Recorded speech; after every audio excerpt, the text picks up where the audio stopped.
오늘은 당나라 때의 그 유명한 시인 최호라는 분이 쓴 황학로라는 시를 통해서 우리가 그 황학로를 구경을 하러 가보겠습니다.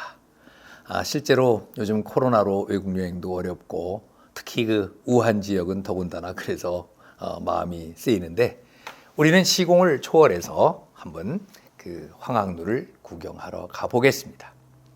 먼저 최호라고 하는 분은 704년에서 754년까지 산 분인데 200보다 그러니까 3년 뒤에 태어났네요. 거의 비슷한 시기에 산 분입니다. 그리고 그 변주 지금의 그 하남성 개봉부 출신인데 당나라 때의 그 저명한 시인입니다.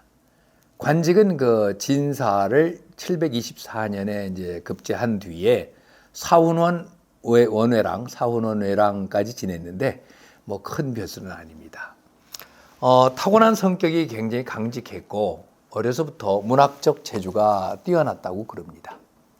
초기의 시는 대개 그 규방과 부녀 생활을 노래한 것이 굉장히 많은데 그래서 시풍이 굉장히 좀 가벼웠다는 평을 받아요. 근데 이제 후기에 그 변방을 돌아다니면서 어려운 것도 많이 접하고 하면서 시풍이 굉장히 웅혼하고 분방한 특징을 가지고 있습니다.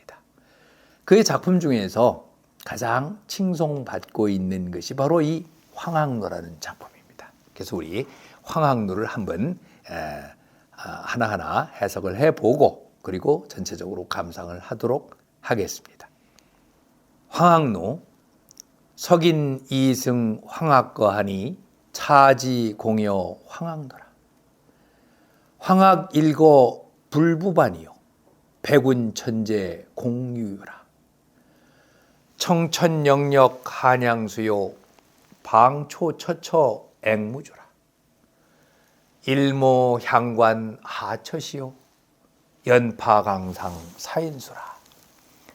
이것이 그 칠언율시입니다. 칠언율시는 원래 1, 2, 4, 6, 8, 9의 마지막 글자를 이제 운으로 해요. 근데 여기서는 첫 번째 구는 아분을 하지 않았습니다.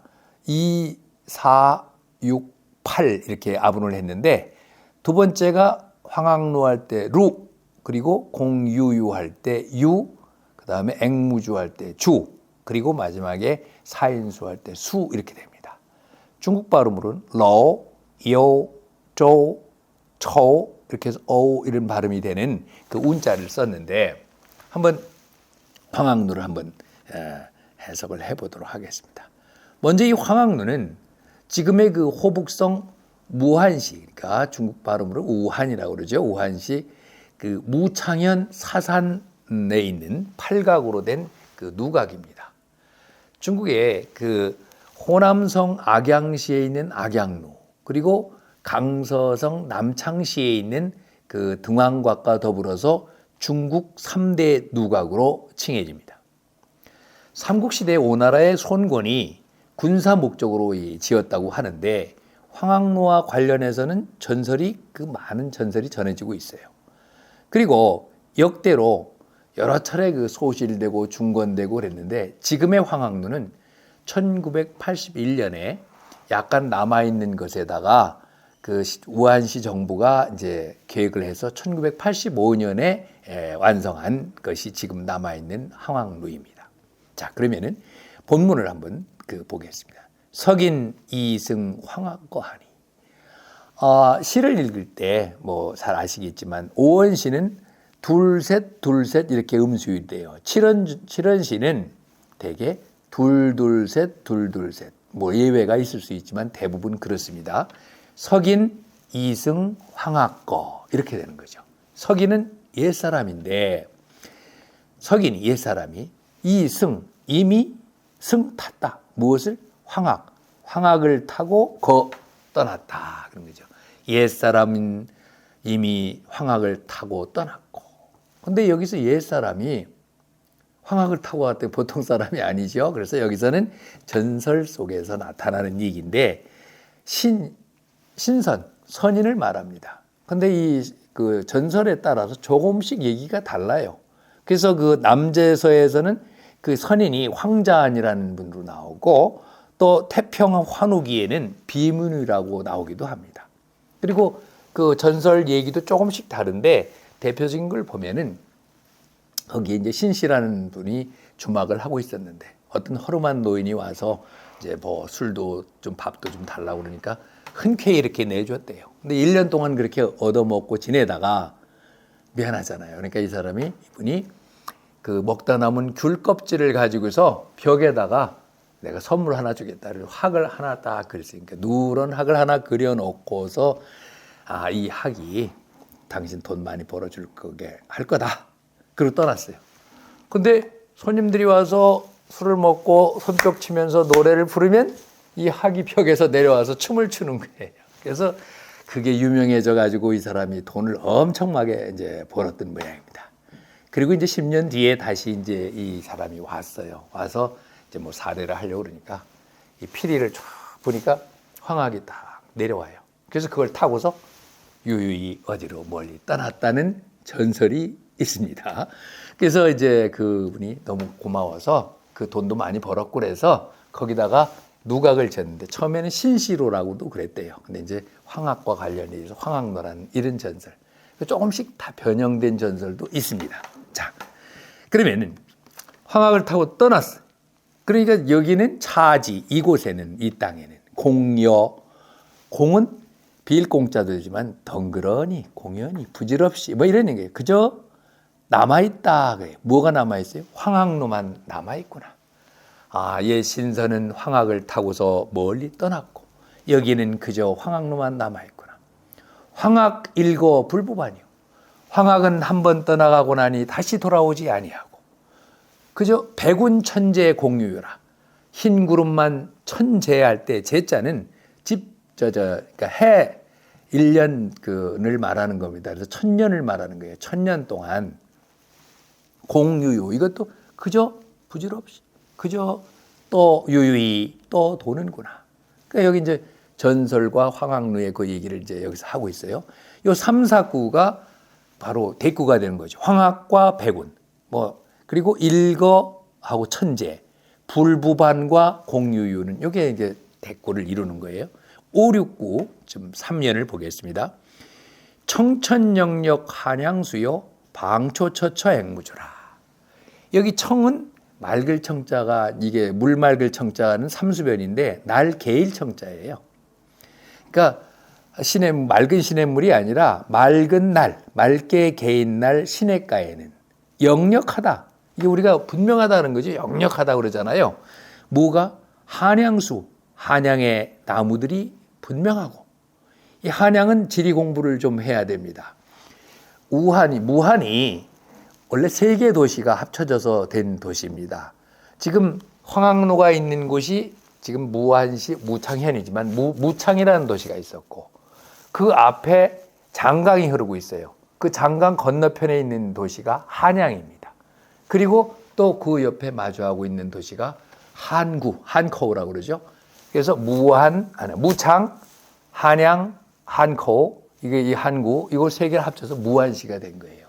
그러니까 여기서 그러니까 황학로가 있는 무창현에서 바라보니까 강 건너에 한양에 있는 그 냇가의 나뭇가지도 선명하게 보이는구나 이런 얘기입니다. 그리고 방초처처 앵무조라 하는 얘기는 그 꽃다운 아주 향기로운 풀이 처처는 우거진다는 것입니다. 우거진 곳이 앵무조. 그 장강 안에 이 주는 삼수변에 쓴 고을주를 쓴 거는 섬을 말해요. 그러니까 모래섬 같은 거. 그 안에 그 향기로운 풀 우거진 곳 저 앞에 보이는 앵무섬이로구나. 이 앵무섬과도 또 그 고사가 있습니다. 한대의 그 황조라는 사람과 뭐 예형 얘기도 있는데 그건 생략을 하죠. 이것도 청천 방초, 영역과 처처, 한양수와 앵무주 이것도 철저하게 대구를 잘 이루는 것이죠. 그리고 이제 여기까지는 이제 앞에 전설 얘기하고 눈앞에 보이는 경치를 황학로에서 내려다 보이는 경치를 쭉 얘기한 다음에 자기 심정을 얘기하죠. 한시가 대부분 그래요. 앞에는 자연의 경치를 없지만 뒤에 가서는 뭔가 한마디씩 자기 얘기를 하는데 여기 보세요. 일모향관 하처시오 해는 저무는데 향관, 향리입니다. 고향은 하처시, 어디가 여기냐? 날은 저물어 가는데 내 고향은 어디쯤인가? 이게 이제 이 최호라는 사람이 객지 다니다가 올라온 모양이죠. 연파강상 사인수라. 이 두 대목이 또 굉장히 유명한 시입니다. 식구가 명구가 되는데, 연은 연기가 아니라 그냥 안개를 말하는 거예요. 안개, 물결 위에 그 안개가 쫙 피어나는 거예요. 강상에 강 위로 피어나는 안개가 사인수, 나그네로 하여금 시름에 잠기게 하는구나. 이게 그 시의 그 내용인데요. 감상을 한번 해 보면은 이 시는 명승을 보면서 고향을 생각하는 그 작품 중에 아주 대표적인 작품인데, 이 시인 최호는 오랜 유적인 황학로에 올라서 눈앞에 펼쳐지는 경치를 그야말로 그 일어나는 감흥을 그대로 일사천리로 쫙 써나가고 있어요. 그래서 시가 굉장히 자연스러우면서도 웅원한 그런 그 품격이 있다라는 평을 받습니다. 그 첫째 연과 둘째 연에서는 전설로 흥을 일으켜요. 그래서 황학로가 어떤 역사적 의미와 그리고 현실적 존재가 어떤가를 부각시키고 있습니다. 근데 이제 엄격히 따지면 율시의 그 협률에 따르지도 않았고, 또 한시에서는 같은 글자가 반복되는 걸 꺼립니다. 근데 여기는 1년, 2년, 첫째, 둘째 연에서 황학이 벌써 3번이나 나와요. 황학이라는 단어가. 이거는 원래 한시에서는 꺼리는 건데, 그럼에도 불구하고 역대로 높이 평가되는 것은 이 시상이 아주 좋고 자연스럽게 이렇게 흘러가는 그것을 굉장히 높이 평가한 것 같습니다. 그리고 셋째 연에서는 황학로에서 바라다 보이는 경치를 생생하게 이제 묘사하고 있는 거예요. 그리고 마지막 연에서 이제 본인이 날은 저무는데 누각 앞에 흐르는 강물, 즉 장강입니다. 우리가 양자강 그런데 양자강은 장강의 긴 흐름 속의 한 구간을 말하는 거예요. 여기 장강의 물 위에 그 안개가 쫙 피어오르는 걸 보면서 고향 생각에 시름에 잠기는 나그네의 심경을 묘사한 겁니다. 전하는 얘기에 의하자면 이백이 황학로에 와서 이제 톡톡 올라가면 시를 한 수 이제 지으려고 딱 하는데, 여기 보니까 황학로라고 쓴 시가 있어요. 그 딱 보니까 너무 잘 써가지고 도저히 시를 쓸 수가 없는 거예요. 그래서 이런 얘기를 했다고 그럽니다. 안전유경 도부득은 최호제시 제상도라. 눈앞에 경치가 있어도 내가 읊지 못하는 것은 최호의 시가 저 위에 걸려있기 때문이다. 그러면서 붓을 던지고 떠났다고 그럽니다. 그래서 중국 사람들이 재미있는데, 그 황학로 입구에 각필정이라는 게 있어요. 각자는 제방변에다가 집각자를 쓰는데 버린다는 거예요. 붓을 던져버렸다라는 정. 이백은 두고두고 좀 그러네요. 그러니까 그 이백이 붓을 던졌다는 정자도 또 있습니다. 그러니까 천하의 이백도 이 최호의 황학로라고 하는 이 시 앞에서는 두 손을 다 들었다, 이렇게 보면 되겠습니다. 그래서 후대에 송나라 때 어무라고 하는 분이 있어요. 그분은 유명한 시론인 창랑시화에서 당나라 사람의 칠언율시가 굉장히 많은데 이 시가 제일이다 라고 평했습니다. 그리고 청나라 때 심덕잠도 당시 별제에서 천구의 걸작이라고 칭하고 있습니다. 그래서 여기서 보면은 물론 시에서 율격이나 그런 어떤 것도 중요하지만 시상과 그 흐름, 이런 것이 굉장히 중요하지 않나. 그래서 우리가 이제 어서 이제 코로나 상황도 끝나고 그래서 그 여행도 자유로워지면은 황학로에 다시 가서 그 정취를 느껴볼 수 있었으면 좋겠습니다.